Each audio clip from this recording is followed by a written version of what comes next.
देखिए, ये बहुत ही जो है गहरा विषय है। बेसिकली आम व्यक्ति को जो नियतिवाद से या फैटलिज्म जो कहते हैं उससे जो उसको समझ आती है, उसको लगता है कि फिर भाई सब कुछ तय ही है तो हमको तो कुछ करना नहीं है। ये उसका बहुत ही जनरलाइजेशन है, सामान्यीकरण है।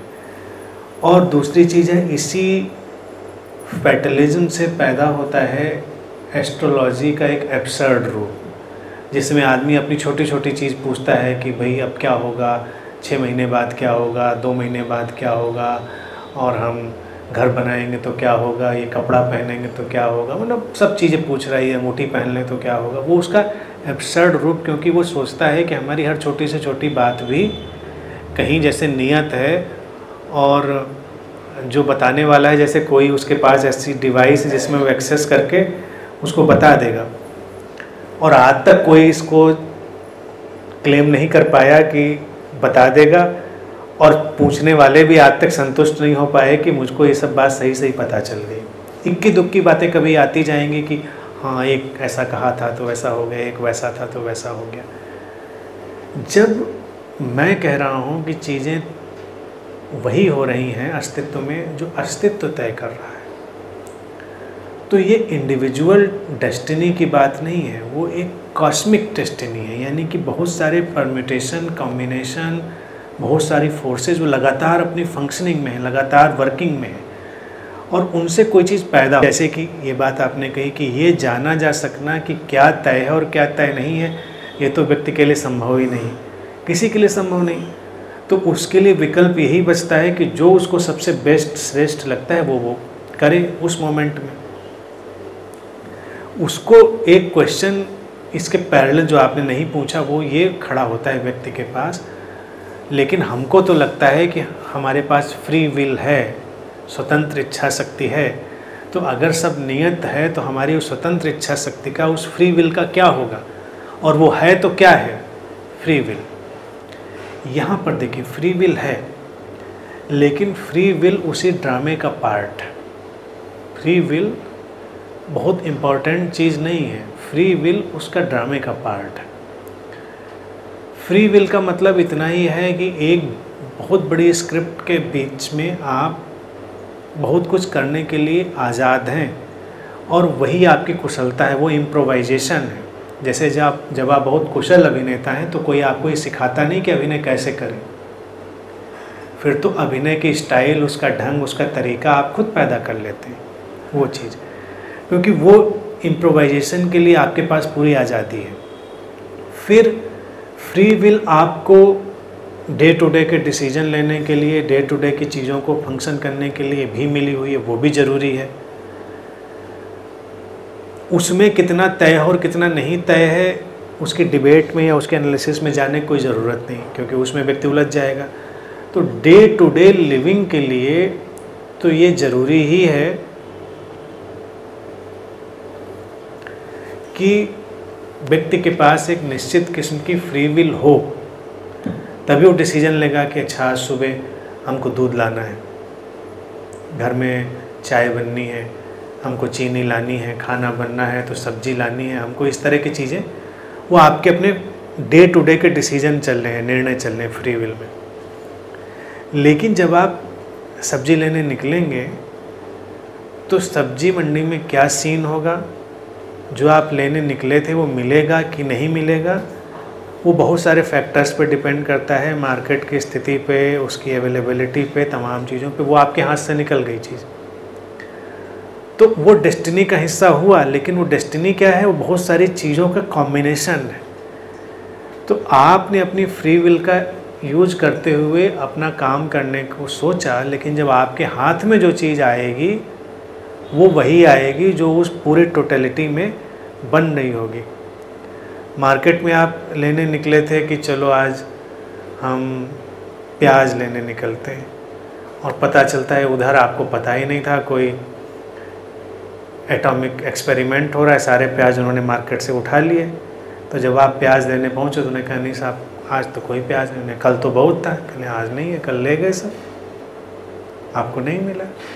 तो वो डेस्टिनी हो गई पार्ट। लेकिन उस डेस्टिनी में वो एजेंसीज भी इन्वॉल्व हैं, वो इवेंट भी इन्वॉल्व है, बहुत सारी चीज़ें इन्वॉल्व हैं। तो आपका काम क्या होगा क्या नहीं होगा, बहुत सारे फैक्टर्स पे निर्भर करता है। फ्री विल आपकी ये है कि आप अपने किसी भी मित्र, किसी भी लव्ड वन, किसी से भी कोई बात कहें कि भाई ये करते हैं या ये किया जाए। आप रोज़ घर में ही देखें आपकी कितनी फ्री विल काम करती है। आपने कहा कि आज अच्छा चलो छुट्टी है मेरी, मूवी चलते हैं। घर में आए, आपने अपनी वाइफ से कहा अरे मूवी चलते हैं, 2 काम पेंडिंग पड़े हुए हैं, पहले ये वाले निपटाओ। अच्छा फिर मूवी अगले छुट्टी में चलेंगे, आपकी फ्री विल। लेकिन पता चलता है कि वो काम निपटाने की बात आई, तब तक पीछे से बच्चे आ गए कि नहीं नहीं नहीं, ये काम भी नहीं होंगे, ये भी नहीं होगा, अब तो यही होगा। आप फिर दुविधा में पड़ गए कि अब इसमें क्या डिसीजन लें। उन्होंने कहा अच्छा चलो भाई ये वाला हो जाए। अल्टीमेटली उसमें से कई सारे विकल्प खुल जाएंगे, जिसमें से कोई विकल्प होगा। तो उसमें से किसकी फ्री विल उस समय काम करेगी ये क्वेश्चनेबल है, कि बच्चे की काम करेगी फ्री विल, वाइफ की काम करेगी, हस्बैंड की काम करेगी। काम वही करेगी जो सारी परिस्थितियों का टोटल प्रेशर होगा, उन सारी परिस्थितियों की जो डिमांड होगी टोटल, वो उसको एक दिशा देगी। तो इस सीन में भी देखें वो नियति का हिस्सा हुआ, लेकिन वो वैसी इंडिविजुअल डेस्टिनी का हिस्सा नहीं जैसे कि लोग सोचते हैं कि जाके हम पूछें किसी से कि भाई ऐसा होगा हमारा कि नहीं होगा। हमारी डेस्टिनी तो हर कोई बना रहा। हम यहाँ बैठे तो हम लोग कंबाइंड डेस्टिनी के हिस्से हैं, एक एक एनर्जी, एक एक वर्ड, एक एक चीज़। इसीलिए उसको मैं हमेशा वर्ड यूज़ करता हूँ, अप टू डेट कंडीशनिंग से निकली डेस्टिनी। यानी कि इस समय एक एक शब्द भी जो कान में गया है उसने भी डेस्टिनी बना दी है। यानी कि ये शब्द सुन के जो गेट के बाहर निकलेगा और वो जो एक्शन करेगा और जो सुन के नहीं निकला एक्शन करेगा, वो दोनों में अंतर हो सकता है, दोनों की चीज़ों में डिफरेंस हो सकता है। अभी अभी आपने कुछ सुना था कि शांति बहुत जीवन की अमूल्य चीज़ है। सामान्य सी बात है, आप गेट से निकले और कोई आपसे उलझ गया, किसी ने साइकिल टकरा दी आपको, तो हो सकता है आपको अभी भी ताज़ी ताज़ी बात याद थी तो आप अवॉइड कर दें उस चीज़ को। और कोई निकला जो बहुत अभी आग बबूला था, उसको लग रहा था कि भाई ऐसे कैसे होगा, दुनिया ऐसे ही चलेगी क्या, सरकार ने ये कर रखा है, लोगों ने ये कर रखा है, मार्केट ने ये कर रखा है, उसने साइकिल टकराई और बस झगड़ा शुरू। क्योंकि अप टू डेट कंडीशनिंग जो थी, एक व्यक्ति की फ़र्क हो गई थी, एक व्यक्ति की फ़र्क हो गई थी, घटना एक ही थी, उसके दिशाएं मुड़ गई। तो जो डेस्टिनी है, नियति है, वो है, लेकिन वो इतने फैक्टर्स पे बन रही है कि व्यक्ति उसके बारे में जान ही नहीं सकता। उसके बारे में यही अच्छा होगा कि वो वही करे जो इस समय उसको सबसे बेस्ट लगता हो, बस वही करे। फिर सवाल, जब मैं ये कहता हूँ कि ड्रामे का हिस्सा है, तो है ड्रामे का हिस्सा। अब हम लोग इतने लोग यहाँ बैठे हैं, आप खुद देखिए कौन कहाँ से आया, कौन कैसे आया, लेकिन लोग आए, बैठे, हम लोग इतने लोग बैठे। चलने को बहुत सारे और लोग भी चले थे, कोई नहीं आए, कोई कह के नहीं आया, कोई किसी परिस्थिति से नहीं आया। तो इतने ही लोग क्यों बैठे थे, या इतने ही लोग इस समय क्यों थे? क्योंकि कुछ इस कंबाइंड सीन का कुछ मामला होगा।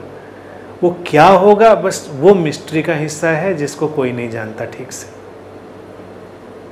मैं उसको डेस्टिनी कहता हूँ। नियतिवाद वो नहीं है कि सब कहीं लिख दिया गया है सब, और अब तो सब वही होगा जो लिख दिया गया है। तो उस लिख दिए गए को जानने के लिए लोग बड़ा एबनॉर्मलिटी में, कभी इस ज्योतिषी के पास, कभी उस ज्योतिषी के पास, कि क्या लिख दिया गया हमारा बता दें। और फिर वैसे कई बड़े बड़े ज्योतिषी मेरे पास अतीत में आ चुके हैं जो फिर मुझसे पूछते हैं कि गुरुदेव मेरे लिए क्या लिख दिया गया है।